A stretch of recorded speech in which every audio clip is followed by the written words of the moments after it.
The crystal towers of Solon Prime had never known a shadow. Every surface caught light, reflected it, multiplied it until the entire city glowed like a living jewel. It was beautiful in a way that felt almost aggressive, as if the planet itself was trying too hard to impress.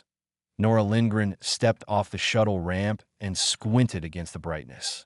She had spent 15 years pulling half-frozen hikers off Swedish mountains. She had trained soldiers to survive Arctic winters with nothing but a knife and their wits. Now the Galactic Union had sent her here to a paradise world to teach aliens about survival. She still was not sure if it was a promotion or a punishment that a delegation of Velith waited for her at the landing pad. They were tall and slender, with skin that glowed faintly blue and purple in shifting patterns. Their movements were graceful but careful, as if they had never learned to trust their own bodies. Nora noticed immediately that none of them carried anything. No box, no tools, nothing.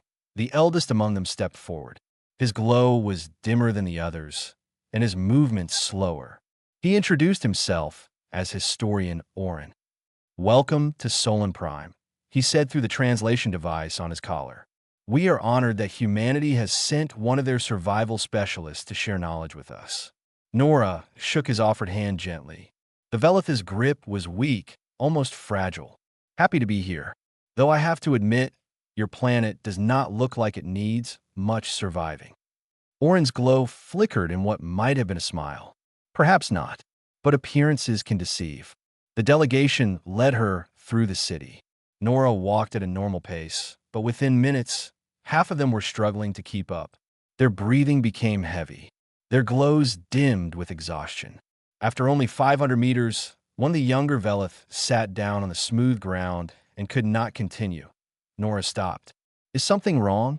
"Forgive us," Oren said. His voice was strained. "We are not accustomed to such extended physical activity." She looked at the distance they had covered. It was less than the walk from her home in Sweden to the nearest grocery store.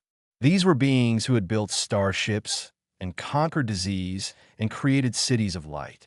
And they could not walk half a kilometer without collapsing. "Perhaps we should use transport," another Velith suggested weakly. Oren shook his head. "No, if we cannot walk this far, then the human needs to see it. She needs to understand." When they finally reached the government building, Oren led Nora to a private chamber. The others waited outside, still recovering from the journey. He sealed the door, and his formal manner dropped away like a mask falling to the floor. "I must be honest with you," he said. "This is not a cultural exchange. This is not ceremony. This is a desperate plea disguised as an invitation." Nora sat down slowly. "Explain." Oren moved to a window that overlooked the gleaming city. "Our civilization automated everything 2,000 years ago. We eliminated hunger, disease, labor, and discomfort. We created paradise." He paused. "And in doing so, we destroyed ourselves. You seem alive to me. Existing is not the same as living." He turned to face her. "Our central power grid is failing. Our engineers cannot repair it because the knowledge was lost generations ago. When it collapses completely, everything stops. Food production, climate control, medical systems, everything. How long? 30 years. Perhaps less." Nora let the number settle in her mind. 30 years was nothing. A single generation. "Your people build all of this," she said. "Surely you can fix it." "We have forgotten how." Oren's glow dimmed with shame. "We have forgotten how to do anything. We cannot grow food because machines do it. We cannot treat wounds because machines do it. We cannot walk more than a short distance because we have never needed to. When machines stop, we will die, not from the failure itself, but because we have no idea how to survive without them." Nora understood now. This was not a consulting job. This was a rescue mission for an entire species. "You want me to teach your people to survive," she said. "I want you to teach us to be alive again." Oren's voice cracked. "We have become soft in ways we did not know were possible. Our bodies have weakened. Our spirits have grown hollow. We live in paradise, but we feel nothing. We accomplish nothing. We struggle for nothing, and so nothing has meaning." He stepped closer, his old eyes pleading. Humans come from a death world.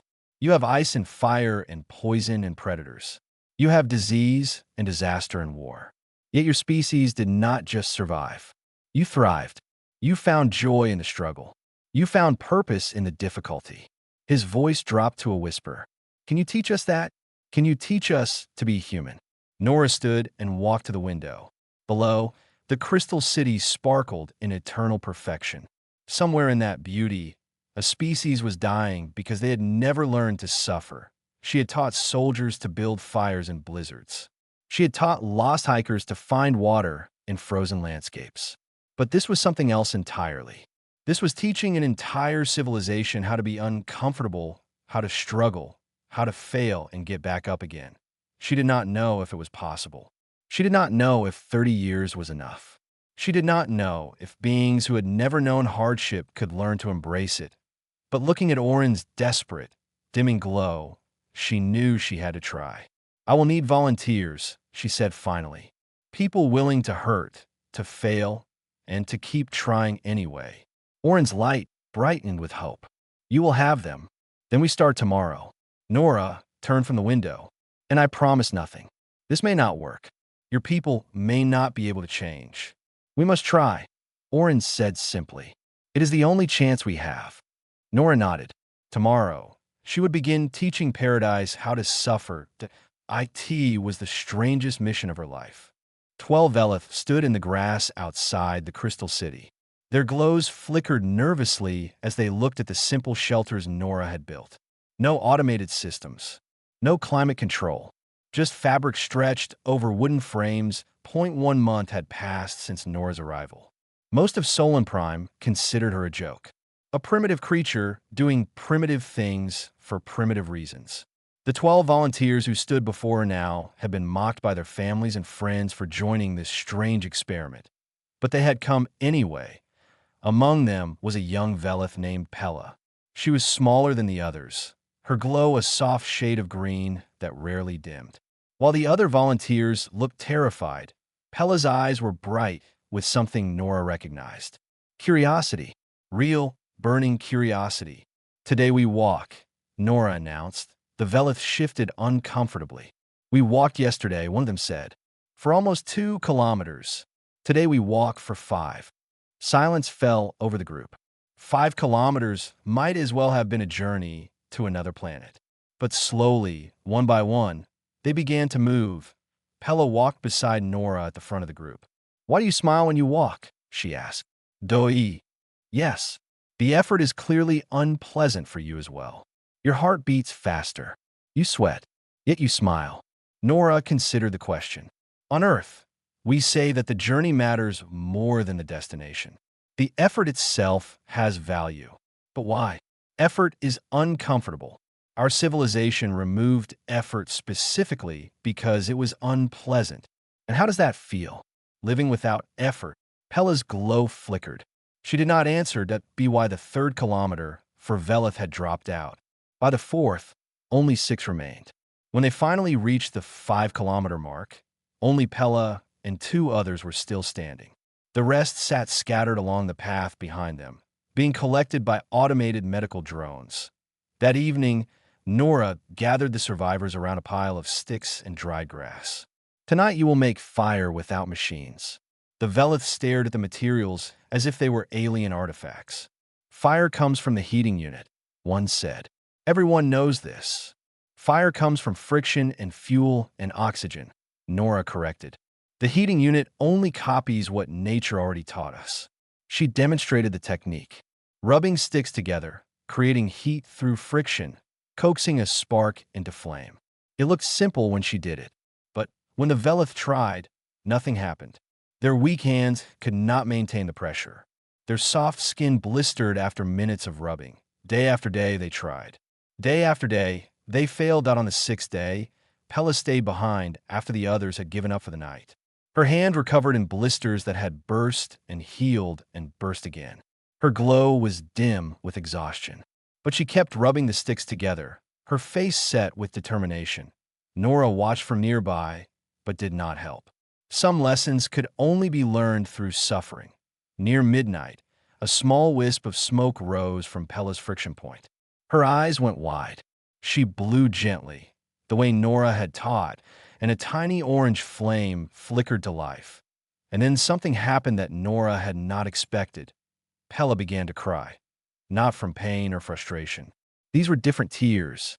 Her glow brightened to the strongest Nora had ever seen as liquid ran down her cheeks. She stared at the small flame she had created with her own blistered hands, and she wept. "What is this feeling?" Pella whispered. "I do not know what to call it." Nora sat down beside her. "Some humans call it pride. Others call it accomplishment.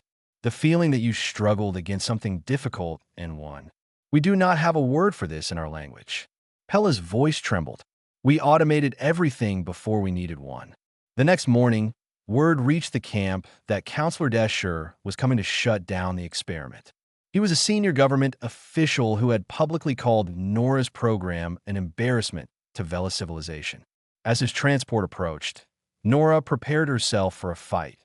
But when Desher arrived, he did not speak to Nora.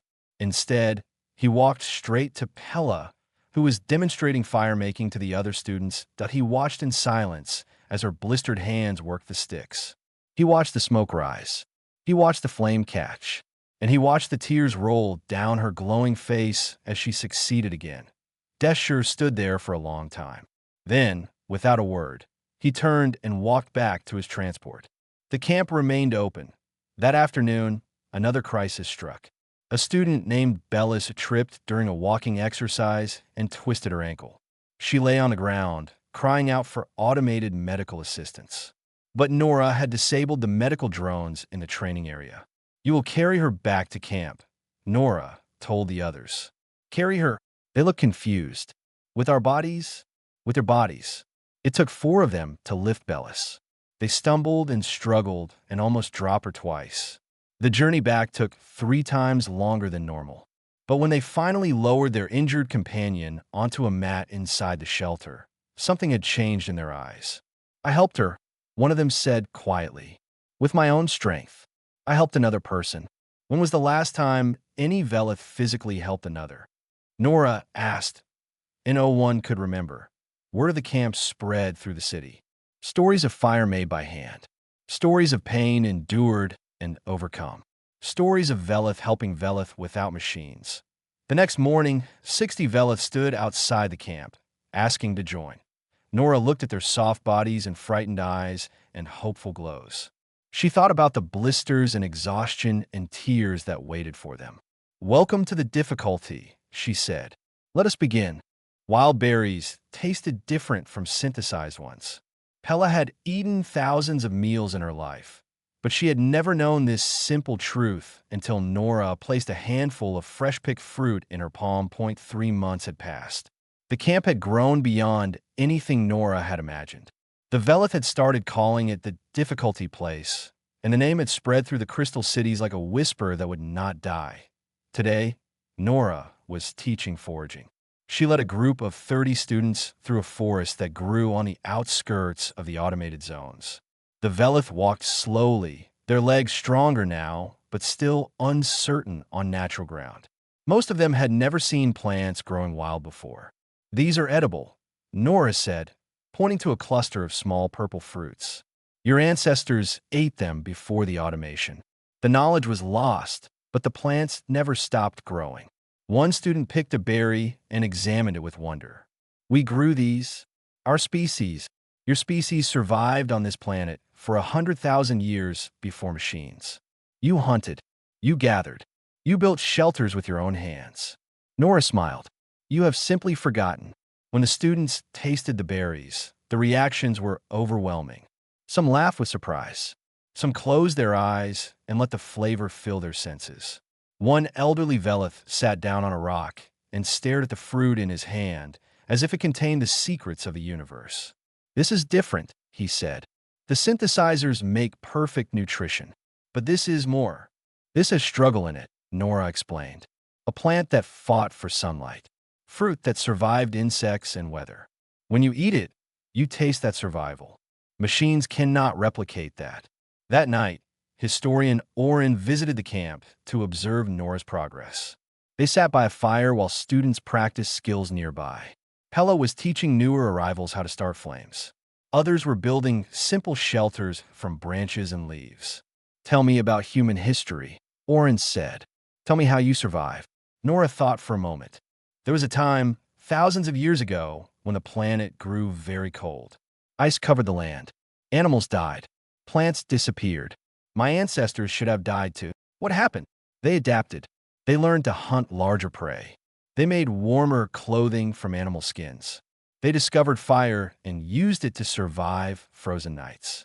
When the ice blocked their path, they walked around it. When the cold killed their food, they followed the herds. They refused to die. Oren's glow dimmed with something like shame. And what would the Velith have done? You would have waited for machines to save you. And when the machines failed, you would have sat down and accepted death. The words were harsh, but Oren did not argue. He knew they were true. Your ancestors walked across frozen water to reach new continents, Nora continued. They sailed wooden boats across endless oceans. They climbed mountains that touched the sky, not because it was easy, but precisely because it was hard. The difficulty gave meaning to the achievement. How did you not simply give up? Nora laughed softly. We did not know we were supposed to. Humans have a strange relationship with impossible things. We see them as challenges, not endings. The next morning, Nora woke with a fever. Her head pounded. Her throat burned. Her body ached in a dozen places. It was a simple viral infection, nothing serious for a human. But to the Velith, it was terrifying. She requires immediate medical intervention, a student said frantically. Activate the healing systems. No, Nora said weakly from her mat. I will handle this myself. The students watched in horror as she treated her own illness. She drank water and herbal tea. She rested. She suffered through the fever without automated temperature control or synthesized medicine. For 3 days, she lay in her simple shelter while her body fought the infection. On the 4th day, the fever broke. On the 7th day, she was walking again. The Velith could not understand it. You just waited? Pella asked. You let your body fight on its own? Bodies know how to heal themselves. They have been doing it for millions of years. But the suffering. You endure days of discomfort when machines could have ended it in minutes. Nora sat up slowly. Suffering is not always the enemy, Pella. Sometimes it teaches us. Sometimes it strengthens us. Humans do not try to avoid all pain. We try to find pain that makes us better. Something shifted in the camp after that. Young Velith began choosing to walk instead of using transport, even when transport was available. Some started preparing food manually, discovering the satisfaction of cooking over open flames. The elders found this disturbing. The young found it liberating. Counselor Desher returned to the camp one evening. He had not spoken to Nora since his first visit months ago. Now he stood before her with trembling hands and a glow that flickered with uncertainty. I have watched from afar, he said. I have seen what you're building here. I have seen my people change in ways I did not think possible. Nora waited. I came to mock you. Desher continued. I stayed to observe. Now I come to learn. He lowered his head. Will you teach me to build fire? Nora handed him 2 sticks. It will hurt. Your hands will blister. You will fail many times before you succeed. Good, Desher said quietly. I think I am ready to feel something real. And as the sun set over the crystal towers in the distance, a government counselor sat in the dirt and began rubbing sticks together, learning for the first time in his life what it meant to struggle. Darkness came to the northern district without warning. One moment, the crystal towers blazed with light. The next, an entire section of the city went black. Automated systems failed. Climate control stopped. Food synthesizers shut down. Panic spread faster than the darkness itself. 6 months had passed since Nora arrived on Solon Prime. 6 months of teaching, struggling, and slowly changing minds. Now, as screams echoed through the blackened streets, everything she had built faced its first real test. Nora ran toward the chaos with 20 of her senior students following close behind. Their legs were strong now, their bodies hardened by months of training. When they reached the affected district, they found thousands of Velith huddled in the streets, their glows flickering with terror. The machines have abandoned us, someone wailed. We are going to die. No one is dying tonight, Nora said firmly. Students, show them what you know. Her students moved through the crowd like calm islands in a sea of fear. They gathered wood from nearby gardens and started fires along the dark streets. They found blankets and distributed them to those whose glows had dimmed from the cold. They spoke in steady voices, teaching frightened citizens how to breathe slowly and stay calm. Pella approached an elderly Velith who sat alone on the ground, staring at nothing. May I sit with you? The elder looked up with empty eyes. The light is gone. Everything is gone. The light will return. But even if it did not, you would survive. Pella sat beside him. Do you see those flames? We made them with our hands. We do not need the machines. We can make our own light. 3 hours later, power returned to the district. But something had changed. The Velith who had lived through those dark hours looked at Nora's students differently now. These were no longer strange creatures practicing primitive rituals. They were survivors. They were the only ones who had not panicked. The next morning, the government sent a formal delegation to Nora's camp. Counselor Deschure led them, his hands now rough with calluses from months of training. Behind him stood a dozen officials who had once dismissed the program as foolishness. The council has voted, Deschure announced. Your training program will receive full government support. Resources, funding, facilities. Whatever you need. Nora nodded slowly. I need more than resources. I need time. Your people have spent 2,000 years forgetting how to survive. They will not relearn in a few months. You will have all the time you need. With government backing, the program expanded rapidly. Nora trained instructors who trained more instructors.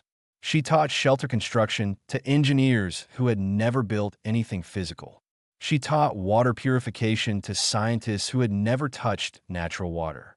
She taught first aid to healers who had only ever operated machines. The Velith struggled with every lesson. Their bodies were weak. Their instincts were dull.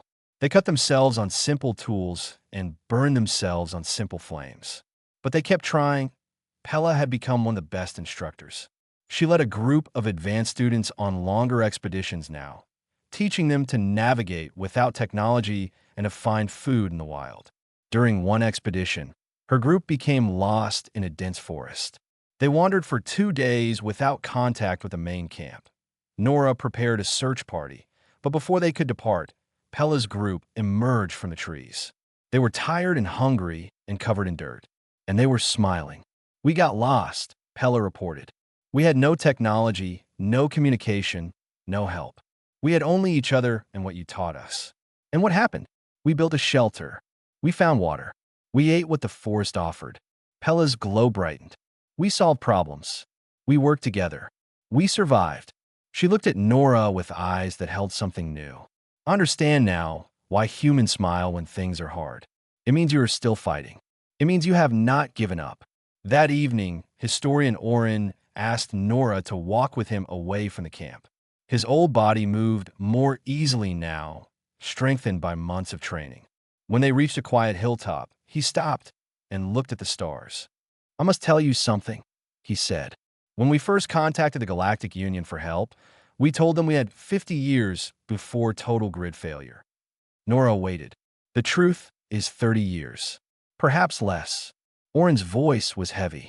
We lied because we were afraid the Union would not help if they knew how desperate we truly were. Why tell me now? Because I trust you. And because you need to know. He turned to face her. We do not have time to save everyone slowly. The knowledge must spread faster than you alone can spread it. Nora looked at the camp below, where fires dotted the darkness like stars brought down to earth. She thought about her contract, which had expired 2 weeks ago. She thought about the shuttle that was scheduled to take her home next month. She thought about these gentle beings who had opened their hearts to difficulty, who had blistered their hands and strengthened their legs and learned to find joy in struggle, who still had so much to learn. The shuttle notification sat unopened on her communication device. She had been ignoring it for days. Now she knew why.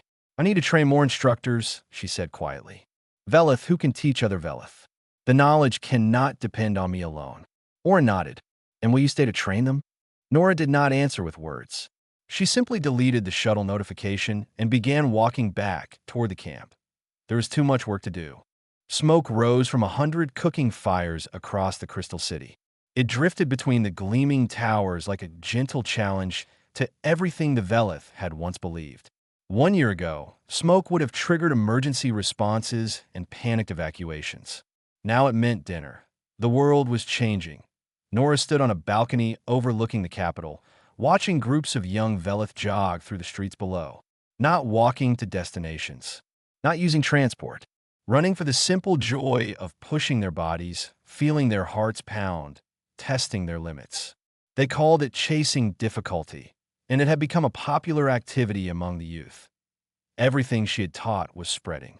Not just the skills, but the philosophy behind them. That in the arts district, new galleries displayed works that would have been impossible a year ago. Paintings showed Velith struggling against natural elements. Sculptures depicted bodies in motion, muscles straining, faces set with determination. Poetry spoke of the beautiful difficulty and the gift of struggle.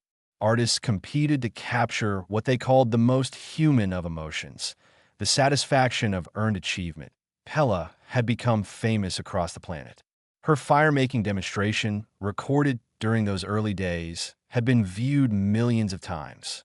Now she led the largest training center on Solon Prime, teaching thousands of students the skills that Nora had taught her. The blistered hands that had once trembled over smoking sticks now guided others through the same journey. She visited Nora that afternoon, climbing the stairs to the balcony instead of using the lift. Her body had transformed over the year, lean and strong, moving with confidence that would have been impossible for any Velith before the program began. The council has made a decision, Pella said. What decision? They want to build a monument to humanity in the Central Plaza, not to your technology or your ships or your weapons. Pella smiled. To your spirit, to the part of you that taught us how to struggle and find meaning in it. Nora was quiet for a long moment. Your species built starships. You cured diseases. You created paradise. And you want to build a monument to us for teaching you to make fire with sticks? Fire with sticks changed everything, Pella said simply. We had forgotten why we built those starships. We had forgotten what it felt like to achieve something difficult. You reminded us. That evening, a gathering formed at the training camp. Parents brought children to show them the place where the change had begun. Elderly Velith walked through the simple shelters with tears in their eyes, touching the rough wooden poles that humans would consider primitive and Velith now considered sacred. Counselor Desher found Nora sitting alone by a fire. His hands were permanently calloused now, and he moved with an ease that seemed impossible for someone who had once collapsed after walking half a kilometer. I received a message from the Galactic Union today, he said. A ship is being sent to collect you. Your original contract expired months ago. Nora stared into the flames. She had known this was coming. She had pushed it from her mind, focused on the work, pretended the outside universe did not exist. But contracts ended. Assignments finished. Life moved on. When? She asked. 14 days. 14 days. It was not enough time. It would never be enough time. She thought about all the instructors still in training, all the skills still untaught, all the Velith who had not yet learned what it meant to earn something through struggle. The program can continue without me, she said, testing the words to see if she believed them. Perhaps. Desher sat down beside her. But it will not be the same. You're not just a teacher to us. You are a symbol. You are proof that beings can survive anything if they refuse to give up. Nora thought about Sweden. She thought about frozen mountains and lost hikers and the life she had left behind. She thought about everything that waited for her back on Earth. And she thought about Pella making fire for the first time. About the tears on her glowing face. About the words she could not find for the feeling of earned achievement. I did not know if I should stay, Nora admitted. Desher stood and looked out at the camp where hundreds of Velith were practicing skills that their ancestors had forgotten. My species lived in paradise for 2,000 years. We had everything. We wanted for nothing. And we were slowly dying inside without knowing it. He turned back to face her. You gave us something that no machine could provide. You gave us struggle. You gave us meaning. You gave us back our souls. His glow brightened. We cannot make you stay, but I hope you understand what you mean to us. After he left, Nora sat alone by the fire until dawn. She watched the flames dance and remembered all the fires she had taught others to build. All the blisters and failures and tears and eventual triumphs. In 14 days, a ship would arrive to take her home. She did not know what she would do when it came. But as the first light of morning touched the crystal towers, she realized something had changed inside her as well. This was no longer just an assignment. These were no longer just students. Somewhere along the way, this paradise world full of struggling survivors had become her home too, and the thought of leaving it felt more difficult than any frozen mountain she had ever climbed. Footsteps gathered outside her shelter in the gray light before dawn. Hundreds of them, maybe thousands. Nora lay on her simple mat and listened as the sounds grew louder, then suddenly stopped silence that it was her final day. The departure ship waited in orbit. Her bag sat packed by the door, holding everything she had brought from Earth over a year ago. Such a small collection of belongings for such a massive journey. She stepped outside and stopped breathing. The hillside was covered with velith. They stood in neat rows, stretching down toward the crystal city and up toward the distant mountains. Their glows lit the pre-dawn darkness like a field of quiet stars brought down to Earth. No one spoke. No one moved. They had come to witness. Nora recognized faces in the crowd. Students from her first week. Instructors she had trained. Government officials who had once dismissed her work. Children who had been born during her time here, named after words she had taught their parents. Struggle. Endure. Rise. Pella stepped forward from the front row. She moved differently now than she had that first day. Strong and confident, her green glow steady and bright. The frightened young creature who had asked why effort felt unpleasant had become a leader. We did not come to say goodbye, Pella said, her voice carrying across the silent crowd. We came to say thank you. She paused, gathering her words. You found us dying in paradise. We had everything, and we were hollow. We had comfort, and we had no meaning. We had ease, and we had forgotten how to live. Her voice grew stronger. You taught us to walk when walking hurt. You taught us to build when building blistered our hands. You taught us to fail and rise again. Murmurs of agreement rippled through the crowd. But more than skills, you taught us something deeper. You taught us that difficulty is not the enemy of happiness. It is the source of it. You taught us that struggle is not a problem to be solved. It is a gift to be embraced. Pella's glow brightened. You gave us back our souls. Counselor Desher stepped forward next, holding an official document that glowed with government seals. His calloused hands shook slightly as he spoke. The Velith Council has voted unanimously. We offer you, Nora Lindgren of Earth, permanent citizenship on Solon Prime, a home in any district you choose, a position as advisor for human wisdom, to guide our species through the changes still to come. He lowered his head. We are asking you to stay, not because we cannot survive without you.